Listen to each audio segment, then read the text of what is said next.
Olá, tudo bem? Meu nome é Alzineide Andrade, eu sou terapeuta, trabalho com a terapia de reprocessamento generativo, também trabalho com transtornos emocionais graves e leitura corporal. Estamos aqui para dar continuidade a uma série de vídeos que nós estamos fazendo para colocar no nosso canal a respeito de como a TRG e o nosso espaço pode estar ajudando vocês. Nós já falamos sobre ansiedade, nós já falamos sobre depressão, síndrome do pânico, toque.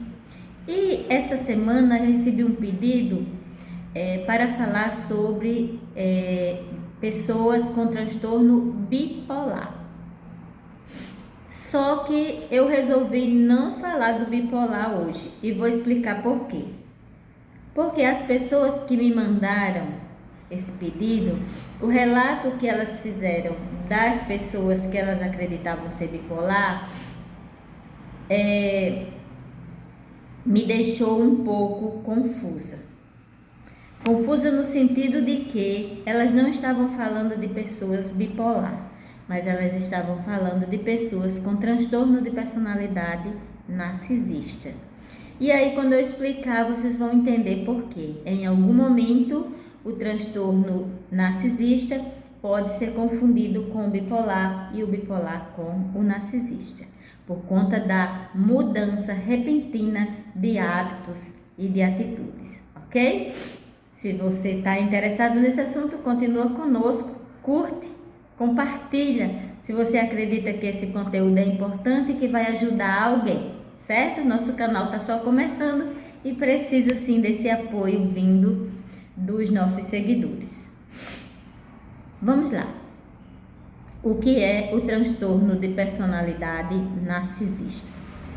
Bem, o termo narcisista vem de Narciso, um personagem da mitologia grega que muita gente conhece.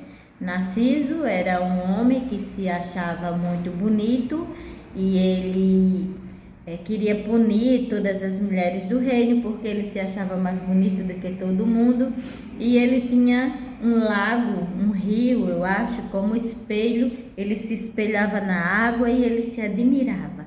Ele se achava tão lindo que um dia ele caiu na água e morreu afogado. Pois bem, Narciso vem daí. E dizem, a mitologia diz que aí nasceram flores e essas flores tinham o nome de Narciso. Mas tudo bem, isso é só para saber de onde vem o termo Narciso. Quem é a pessoa narcisista? Eu digo que o narcisista é vítima de vítimas. Eu digo que quando tem uma pessoa narcisista na família, isso não sou eu que digo, mas muitos especialistas que eu sigo e acompanho, uma pessoa narcisista, geralmente ela vem de uma família que tinha uma avó que era narcisista, que tratou aquele pai ou aquela mãe que se transformou num adulto narcisista, e que aquele filho e aquele neto que foi passando e causou um estrago na família. Mas como se comporta um narcisista?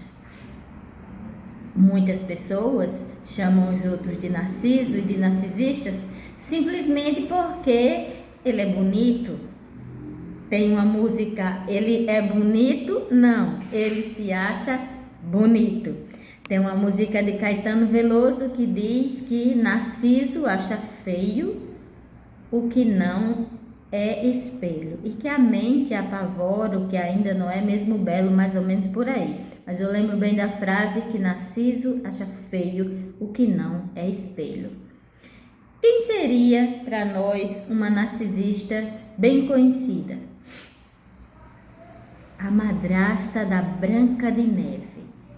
Desde que eu estudei sobre esse transtorno de personalidade narcisista, que eu só lembrava da madrasta da Branca de Neve. Porque a madrasta da Branca de Neve nunca teve problemas com a Branca de Neve antes, Eu já vi alguns especialistas falando sobre isso e eu acho muito interessante essa analogia. O problema da madrasta da Branca de Neve foi com o espelho. Enquanto o espelho concordou com ela, estava tudo bem. Ela chegava, todos nós sabemos dessa história, né? Desde criança. Espelho, espelho meu. O espelho era dela. Espelho, espelho meu. Existe alguém nesse reino mais bonita ou mais bela do que eu? Esse espelho dela, que tinha uma dependência emocional por ela e que dependia completamente dela, dizia: não há ninguém mais bonita do que você. E estava tudo bem.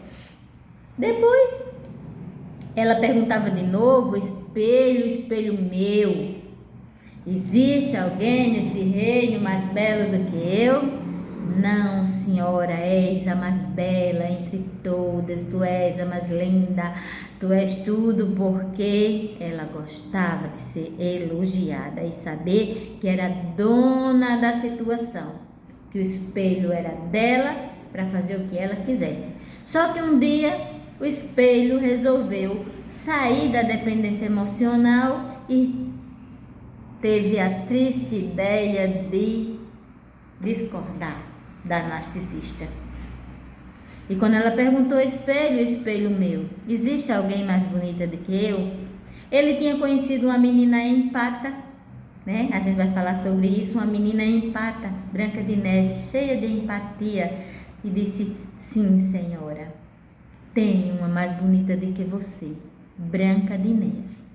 E aí a história virou tudo que nós já conhecemos. E aí teve maçã, e aí teve envenenamento, e aí teve gente fugindo de casa, e aí teve espelho quebrado, eu acredito, e aí teve tudo, virou ao contrário. Por que eu penso assim, que a madrasta da Branca de Neve era narcisista? Porque o narcisista, quando ele era criança, ele veio de situações em situações, como eu falei, de pessoas que vinham fazendo certo tipo de coisas, e aí ele absorveu uma infância muito infeliz. Que apesar que ele diga para alguém que a infância dele foi boa, ele não acha a infância dele boa, e às vezes até diz. A pessoa com esse transtorno de personalidade, às vezes ele diz: eu tenho raiva da minha infância. Às vezes ele não diz, mas às vezes ele diz: eu tenho raiva da minha infância. E às vezes eles fazem coisas que não dá para entender direito. Pessoas que fizeram com que ele tivesse aquele comportamento, eles idolatram. E pessoas que foram bons com eles, foram empatas, ele não gosta. O que foi que aconteceu com essa menina? O que foi que aconteceu com esse menino? Ele chegou a um ponto que ele disse: eu não vou ser mais humilhado. Eu não vou ser mais o patinho feio da família. Eu agora vou dedurar os outros, porque o pai e a mãe narcisista, eles têm uma coisa. Se eles têm muitos filhos, mas eu vou falar de 3. Se eles têm muitos filhos, eles pegam um para bode expiatório. Isso não foi eu que criei, está nos livros, está nos estudos sobre narcisismo. Ele tira um para bode expiatório. Tudo que acontecer de errado, se chover, se não chover, se cair, se o feijão queimou, se a menina caiu, aquela pessoa vai responder por tudo. É o chamado bode expiatório. Essa pessoa vai ter traumas terríveis durante toda a vida. Ele vai ter um filho ou uma filha dourada. É aquele que pode fazer qualquer coisa errada, mas ele diz sempre para aquela pessoa: você é linda, você é maravilhosa, você é tudo de bom, você é melhor pai, você é melhor mãe, dá cheirinho, faz tudo. Então ele ganha ele é o filho dourado. E ele cresce assim, e isso não é a Osineide que está criando, isso são os materiais sobre narcisismo que falam, né? E as pessoas.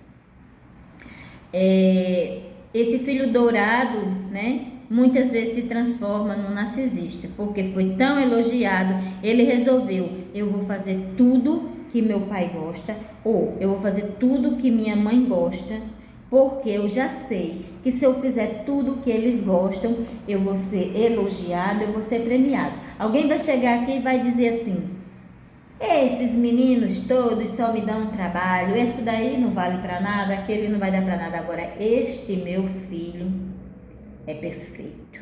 Aí ele fica, eu sou perfeito para minha mãe, eu sou perfeito para o meu pai, para o meu avô, para a minha avó. Ele aprende que ele precisa dominar, fazer algo para se sentir bem. Só que ele acaba de uma forma que a gente fala, que eu acho muito dura, mas é assim que os especialistas falam, a Tariana, a Ana Beatriz Barbosa, o Rossandro Klinge e tantas outras pessoas que falam sobre narcisismo, a Chris Cole e tantas outras, são muitos. O Dr. César Vasconcelos. A internet é cheia de pessoas que trabalham com narcisismo, que agora não me vem à lembrança todos eles. Eles dizem que essa pessoa resolve metaforicamente matar essa criança interior de que eles não gostavam. Eles não gostavam daquela criança, do jeito que aquela criança via seus irmãos sofrendo. Sim, e tem uma categoria de irmão que não vai nem vem, não tem gosto, nem cheira nem fede. Se forem 3, vai ter um que é o bode expiatório, um é o dourado e um nem cheira nem fede. Então, se tiver outros, vai ter outros aí que tanto faz, certo? Então, é uma relação disfuncional dentro da família. E a pessoa passa a dedurar os outros irmãos para ganhar cartaz, passa a fazer coisas erradas dentro de casa e é acobertado, mas aquela pessoa sabe que aquilo é errado, ela não gosta de fazer aquilo, mas para não sofrer como outro irmão sofre ou outra coisa, ela prefere ser daquele jeito, para ser elogiado. E aí ela deixa aquela criança para trás, ela sente vergonha daquela criança, ela não quer mais saber daquela criança, ela se transforma em um adulto difícil. E por que eu digo que ele parece com bipolar em alguns momentos? Porque o bipolar tá lá em cima, né? Depois a gente vai falar sobre bipolar. A energia, a alegria tá lá em cima, de repente caiu tudo, tá lá embaixo. E a gente vai ver por quê. O narcisista, a pessoa com transtorno de personalidade, narcisistas, homens, mulheres, quando eles querem, eles não param em relacionamentos, né? Relacionamentos conjugais, eles não param muito em emprego, eles não param muito em relacionamentos conjugais, eles não têm nada por muito tempo, porque eles se cansam. Essa vida corriqueira, do mesmo jeito, certinha, eles não gostam, né? Então, quem mais sofre com isso são os relacionamentos conjugais. Por quê? Porque ele sai de um relacionamento, sai de outro, sai de outro, sai de outro. Mas aí, sempre que ele vai para um novo relacionamento, ela, né? A mulher, tem muita mulher narcisista, muita mesmo. Ela sempre vai chegar como a sofridinha, a coitadinha, a injustiçada. Ela era tão certinha, ele era tão certinho, mas ninguém deu certo com ela. Na realidade, são pessoas que buscam sim fazer coisas certas. Tem vários tipos de narcisista que depois a gente vai falar sobre eles. Hoje é só um para poder vocês depois dizer se querem que eu fale mais sobre isso. O narcisista, ele tem algumas características que são gerais, mas ele tem um tipo que eu vou chamar agora, que tem uns nomes, mas eu vou chamar um tipo de mais leve, um moderado e um mais severo, digamos assim, certo?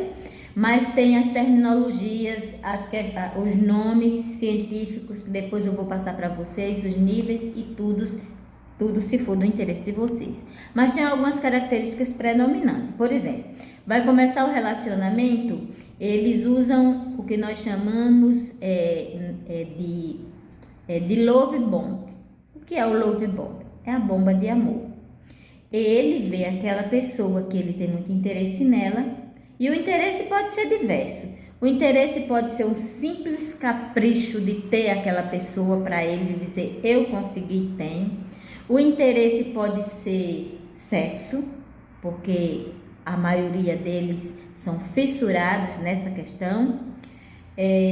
O interesse pode ser financeiro, O interesse pode ser fama, se for um que gosta de fama e ele está perto daquela pessoa, vai ser famoso, né? Ou ele está perto daquela pessoa, vai ter suprimento em dinheiro. Ou ele está perto daquela pessoa, ele vai ter suprimento em sexo. Ou ele está perto daquela pessoa pelo simples capricho que ele botou na cabeça dele, que ele ia ter, ou ela ia ter, passa por cima de tudo, deixa um relacionamento que já existe, deixa outro relacionamento e vai ficar com aquela pessoa. E é quase impossível identificar. Por quê? Porque quando essa pessoa vem para o outro, é a princesa perfeita. Ou é o príncipe encantado. É aquele que vai te olhar, vai fazer um espelhamento e assim, ela gosta disso, então vou dizer isso. Ah, meu relacionamento anterior, minha esposa fazia assim. Aí ela vai, já faz o contrário. Do mesmo jeito o homem, meu marido anterior fazia isso. Eu não vou fazer. Eu vou cuidar de você como princesa. E ele dá um love bomb, uma bomba de amor, e é uma bomba, viu? Se você botar na internet e você pesquisar, você vai ver que ele vai mover céus e terras para fazer aquela pessoa feliz. Aquela pessoa não vai ter nenhuma dúvida de que é o amor, da vida dela. Passado um tempo, como ele tem esse transtorno e ele não se apega muito às pessoas, ele tem uma coisa chamada falta de empatia. Essas pessoas que são atraídas geralmente são pessoas empatas. E o que é uma pessoa empata? Não é só uma pessoa que tem um pouco de empatia, é uma pessoa que tem muita empatia, muita empatia. É uma pessoa muito dócil, que gosta de cuidar muito das outras, que gosta de animal, que gosta de cuidar de todo mundo, que ajuda todo mundo, que o que é dela é dos outros, e é uma pessoa muito empata. Ela se coloca no lugar de todo mundo a ponto de esquecer de si. E isso irrita essa outra pessoa. Por quê? Porque essa pessoa, com a disfuncionalidade que ela tem, ela não suporta se colocar no lugar de ninguém. Só que é difícil de diagnosticar esse transtorno. Por quê? Porque a maioria dessas pessoas são ocultos, certo? São ocultos. Eles sentem essas coisas, eles pensam essas coisas, mas eles não falam.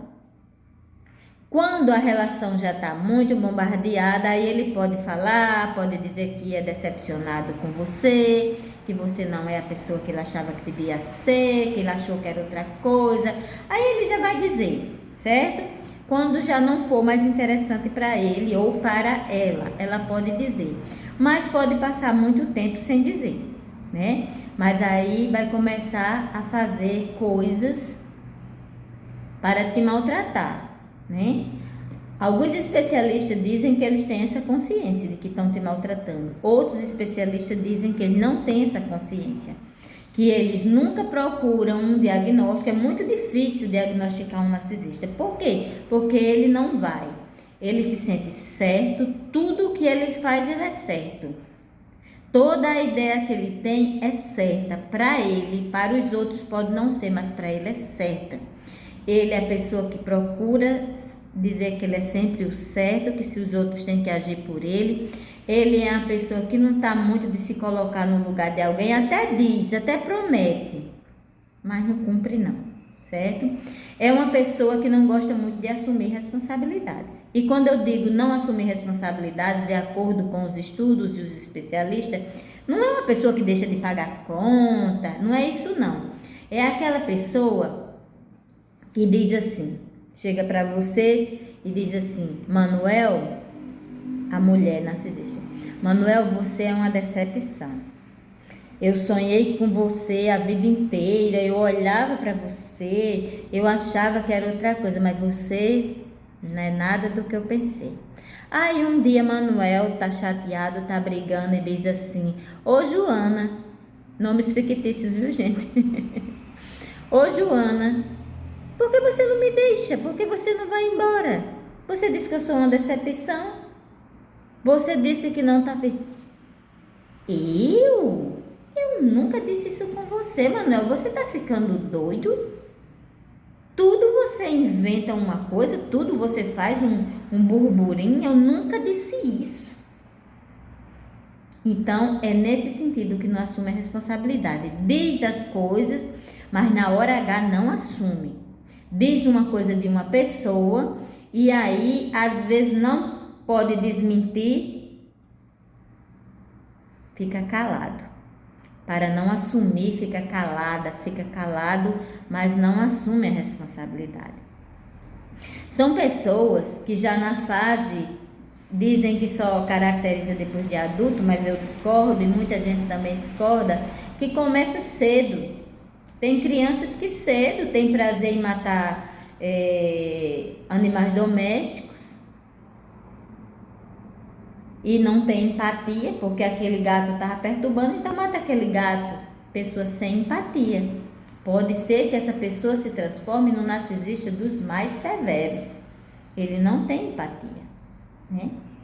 Do mesmo jeito que ele está com relacionamento hoje, está tudo bem, está tudo maravilhoso.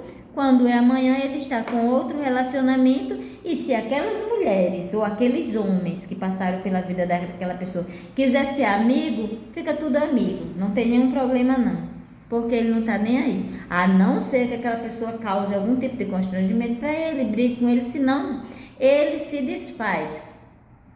Cortou aqui, mudou o ciclo, agora é aqui. Então são pessoas que têm um problema seríssimo, não tem empatia, é um problema seríssimo. Precisam de ajuda, precisam de terapia, precisam até de medicação muitas vezes, porque podem até ficarem depressivos, são muito ansiosos, né? Apresentam toque muitas vezes, mas não se medicam porque não são doentes, não têm problemas, não acreditam que têm problemas, acreditam que construíram para si um castelo perfeito, aonde o espelho todo dia olha para eles e diz: não há ninguém mais bonito do que você. E aí, por que voltamos à questão do narciso? Essas mulheres, elas se acham muito bonitas e elas fazem de tudo para serem bonitas. Se elas tiverem condição e dinheiro, aí é que elas fazem tudo mesmo. Isso não significa que é só, eu não estou falando de pessoas vaidosas, viu gente? Não me interpretem mal, mas é o exagero. O homem, ele também tem isso. Ele adora se olhar, ele gosta dele. Ele acha ele muito bonito. Não é assim dizer assim, ai, né? Como eu agora, nesse momento. Ai, esse papel de parede aqui, essa sala, esse colar, tô tão bonita, vou até fazer uma foto. Não é assim. Se sentir bonito é bom. Todo mundo tem que se sentir bonito do seu jeito. É você se achar muito bonito. E tanto a mulher como o homem que tem essa disfunção tem muito medo da velhice.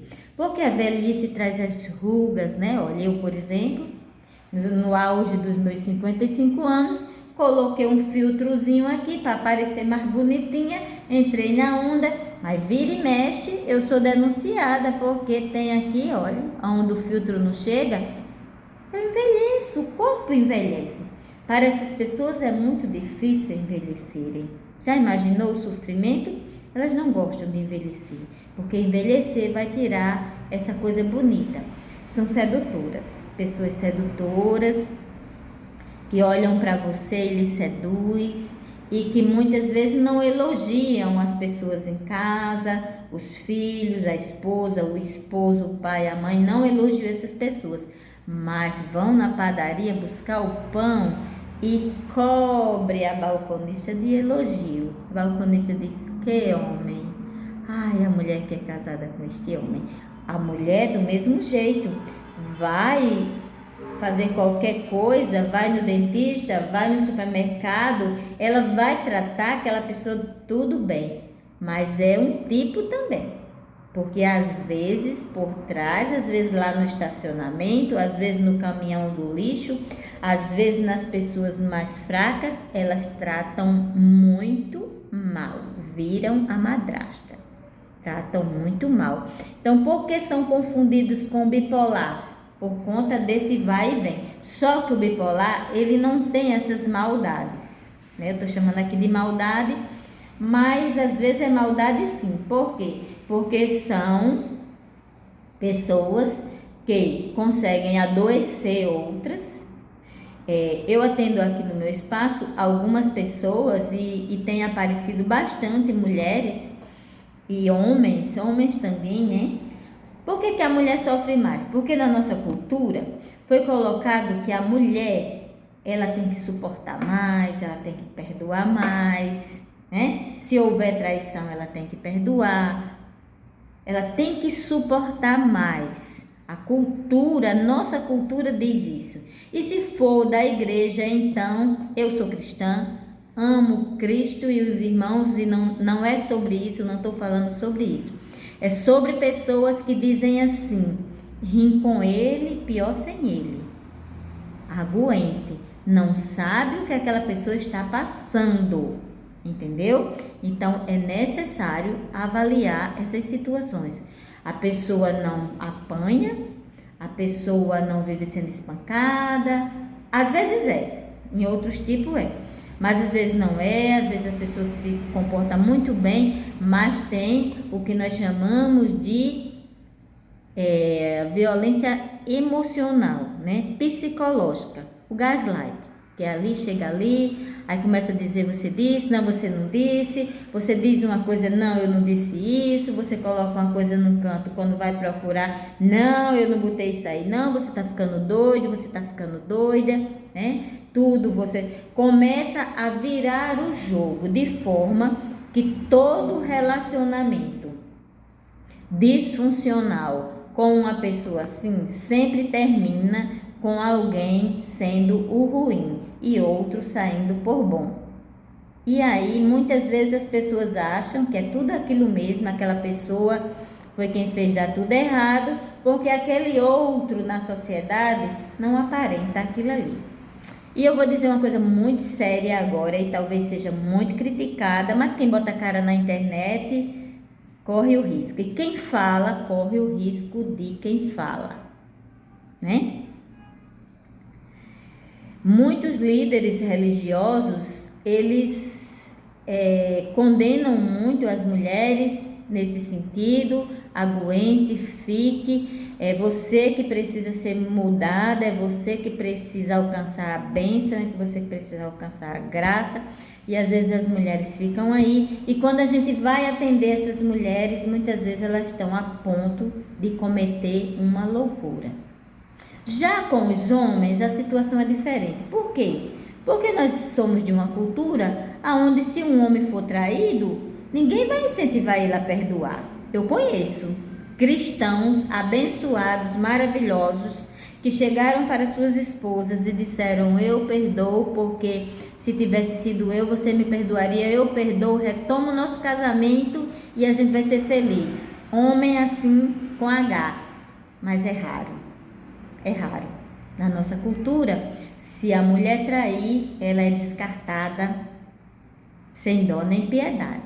E eu não estou aqui fazendo julgamento, eu estou aqui tentando mostrar que existem relações disfuncionais e que as pessoas confundem com outra coisa, como por exemplo, todas as perguntas que me mandaram para falar sobre transtorno de personalidade bipolar. As perguntas tinham a ver com pessoas que têm transtorno de personalidade narcisista, certo? Por isso que eu resolvi falar de um antes de falar do outro. Osineide, é fulano? É A ou B ou C? Não, nós somos terapeutas, nós ouvimos, nós tratamos as pessoas, mas quem vem, esse é o transtorno que não vem à sala do terapeuta, certo? É quem mais precisa, mas é esse que não vem. Eu não conheço nenhum que tenha vindo. E eu vejo especialistas falando que também nunca atenderam um, certo? Então, se tem alguém que se trata, eu não conheço. Mas eu conheço muitas pessoas que se tratam porque foram vítimas de uma relação disfuncional. Porque quando saíram desse relacionamento, estavam desacreditadas de si, que não dava mais certo com nada, que eram feias, que o cabelo não estava legal, que a joia que usava era brega, que aquele tipo de óculos não era bacana, que aquele tipo de colar não era, que a sua roupa não era. Eu estou dando esses exemplos porque tem mulher tão bonita que eu já atendi, tão bonita, tão cheia de vida, que elas chegam, elas não acreditam quando a gente diz você é bonita. Por quê? Porque elas vêm de um relacionamento onde a mulher do vizinho era mais bonita, a menina da padaria era mais bonita, todas as pessoas eram bonitas, a irmã da igreja era muito bonita e você não. Na realidade, é porque você estava no papel de Branca de Neve. E a madrasta só gosta quando o espelho responde para ela que ela é a mais bela. A pessoa com esse tipo de transtornos, ela quer aplausos, ela quer elogios o tempo inteiro, mas não elogias, ela quer ser o centro das atrações. E tudo que é dela é melhor do que o do outro. E se realmente ela tem tudo de bom, ela esnoba. E se o que ela tem é fraco, ela vai dizer assim: esse grampeador de Osineide é melhor, foi o melhor grampeador. Mas este meu grampeador aqui, a gente vê que é inferior, mas ela começa a dizer que ele é melhor, e ela acredita que é melhor, e ela vai vendê-lo como melhor, certo? Ela vai vendê-lo como melhor, porque eles acreditam que caiu na mão deles, é o melhor, ele não erra. E aí conviver com essas pessoas é difícil. É possível? É possível. É possível que essas pessoas caiam em si, que elas busquem ajuda, que elas se cuidem e que mudem seus relacionamentos. É possível, mas tem coisas que assustam. Por exemplo, nossa, nós já estamos com meia hora de vídeo, gente. Essas pessoas têm disfunções sexuais muitas vezes, né? São pessoas que os parceiros e as parceiras não querem se submeter às suas manias e por isso são descartadas. Às vezes as pessoas não querem se submeter a dar aquele luxo, aquela coisa que ele quer, ela quer ou ele, elas são descartadas. Elas não vivem aplaudindo ele o tempo inteiro, dizendo que ele é lindo, maravilhoso, ela é a top, ela é linda, maravilhosa, descarta. Então, uma relação dessa é disfuncional. Mas eu quero dizer para você que se doeu, que não gostou do que eu falei, pesquise. Tem muitas pessoas na internet falando muito mais e melhor do que eu, com mais base, que viveram experiências significativas, pessoas de renome, psiquiatras antigos, psicólogos, terapeutas. E se você se identifica, busca ajuda, salve seu relacionamento. Tem ajuda para você. Agora eu quero dizer também, para a pessoa que está numa relação disfuncional, seja com pai, mãe, irmão, irmã, patrão, certo? Ou uma relação de companheiro e companheira, casado, também busque ajuda. Não deixe que as pessoas lhe reduzam ao que você não é. Você é linda, você é lindo, maravilhosa, criatura criada por Deus, merece viver bem, feliz. E se essa pessoa tira a tua paz, se essa pessoa te afasta de Deus, analisa esse relacionamento. Busca paz. Se essa relação não te dá paz, busca paz, busca verdade, busca se cuidar. Um abraço, Deus te abençoe e nós estamos aqui caso você precise de ajuda e de terapia.